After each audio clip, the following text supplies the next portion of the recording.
Morning, Trainiacs. Just a cozy little 1 mile swim there. Nothing very serious, just a little bit of speed as we're in the off season to make sure that my body doesn't forget how to turn its arms over quickly.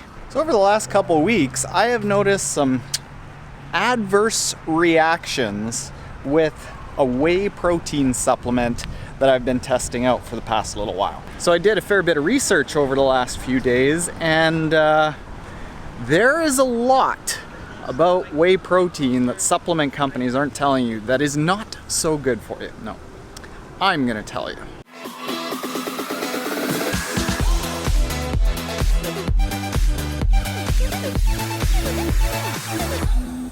Okay, so after every single workout that I do and that you should do, I have a recovery drink that comes in a 4-to-1 carb to protein ratio. Now, what I've been using has been a vegan recovery drink. This is called Iron Vegan. I'm not really specific to them for any one reason, but it's that 4-to-1 carb to protein ratio from a vegan protein source. So I haven't really experienced this issue with whey protein until I started incorporating Quest bars, which are fairly clean-ish, into one of the snacks that I have throughout the day. Now, Quest bars get their protein primarily from a milk and whey protein isolate, and what I was experiencing was ravenous hunger in the 90 minutes to 2.5 hour kind of time frame. It was like eating Chinese food. Like I'd eat one of these and boom, I'd instantly be hungry again. And this is caused by a really big insulin spike and then an insulin crash. And this is a massive issue to athletes for a number of reasons.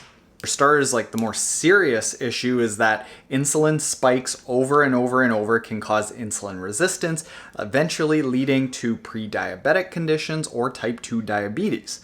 And then for athletes, one of the biggest concerns that we have, particularly endurance athletes, the biggest limiting factor that we have is our body composition. How much fat do we have? And constantly spiking our insulin levels, having that crash, and craving food over and over makes body composition and weight management almost impossible, basically doing the exact opposite of what these health bars claim to do. So you can find all this just by Googling whey protein blood sugar spike.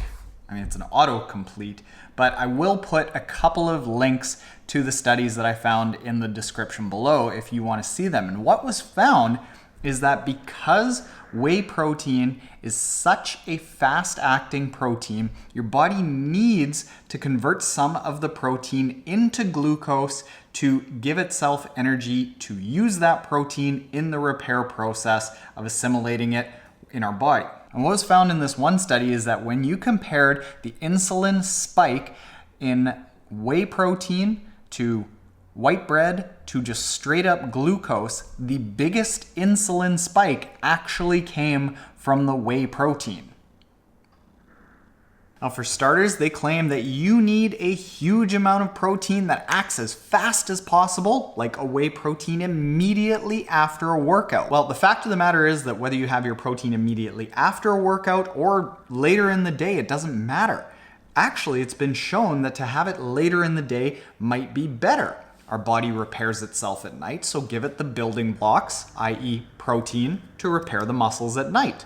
Our body in a workout has just exhausted all of its energy reserves, i.e. carbs, so after a workout, give your body carbs, not necessarily protein. Match up what your body is doing to the timing that it needs. So that slow digesting vegan protein or casein protein, just fine. Next, this right here. What a lot of protein companies tell you is that you need 30, 60, 90 grams of protein multiple times throughout the day from a whey protein because it's very easy to consume. Well, fact of the matter is that your body can only assimilate somewhere around 25 to 30 grams of protein at a time, which is roughly the amount of protein in a steak the size of just the palm of your hand. any larger than that, any more protein than that, and it gets turned into glucose, it gets stored as fat or just pooped out. So we don't need that much protein. Really, you only need 1 gram for every kilogram of body weight that you have. Me? About 73 grams throughout the day. That's really easy to get. If you are a really high performance athlete, somewhere around 1.2 grams per kilogram of body weight is all you need throughout the day. And then finally, what they'll be saying is that these plant proteins, these vegan proteins, aren't as bioavailable, that our body can't access all the protein because it's too much work to break it down. That's true. It is harder to break this down than a whey protein. But if we go back to the last point where we realize that we don't need to just be stuffing protein into our body constantly all day, all of a sudden this doesn't look so bad when you take in, say, 20 grams of protein, and even if it's only half as bioavailable, you got 10 grams of protein, and then you have a meal later in the evening with a little bit of meat, or you have some eggs, or you have some legumes if you're vegan, you can get your 70 to 90 to 100 grams of protein very, very easily. You don't need to be slamming whey protein shakes all day. Basically, that argument is moot. This is all a moot point. So what's a trainiac to do, you might say? Well, what you need to do, and this is not an endorsement for this protein, like I say, I really don't care if it's this or some other protein. After a workout, you want to have somewhere around 150 total calories in a 4-to-1 carb to protein ratio.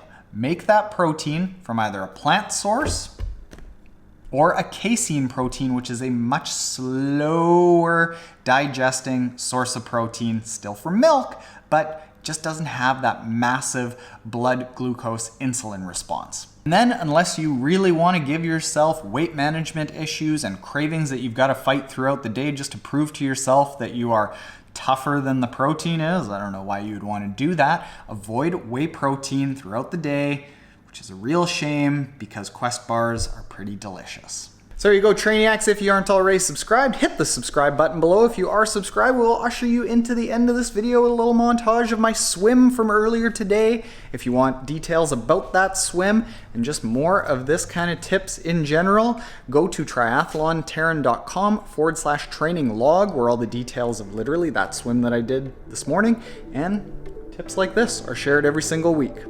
Later, Trainiacs.